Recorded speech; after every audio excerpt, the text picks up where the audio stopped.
Samantala, Appeals Chamber ng International Criminal Court ibinasura ang apela ng kampo ni dating Pangulong Rodrigo Duterte kaugnay sa jurisdiksyon ng kaso. Si RR Tubice sa sentro ng balita. Ibinasura ng International Criminal Court Appeals Chamber ang apela ni dating Pangulong Rodrigo Duterte kaugnay ng isyu sa jurisdiksyon ng korte. The appeal chamber by majority, as a conclusion, Judge Roque Panice, partially dissenting in the second ground, has rejected all four grounds of appeal. Sa pangkalahatan, ibinasura ng korte ang lahat ng apat na batayan ng apela na inihain ng depensa.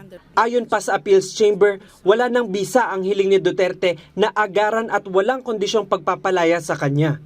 Having rejected the entire appeal, the appeals chamber considers that the defense request for the immediate and unconditional release of Mr. Duterte is moot.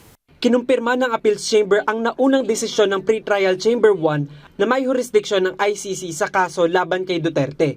The existence of jurisdiction needs to be distinguished from the exercise of jurisdiction. That the withdrawal shall not prejudice in any way the continued consideration of any matter which was already under consideration by the court prior to the date on which the withdrawal became effective.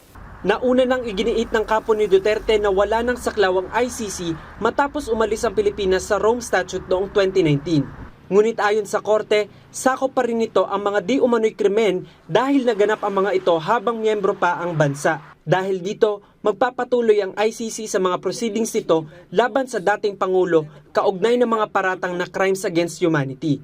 Sa ngayon, inaabangan ang susunod na yugto ng kaso kung may sapat na ebidensya upang magpatuloy sa full trial.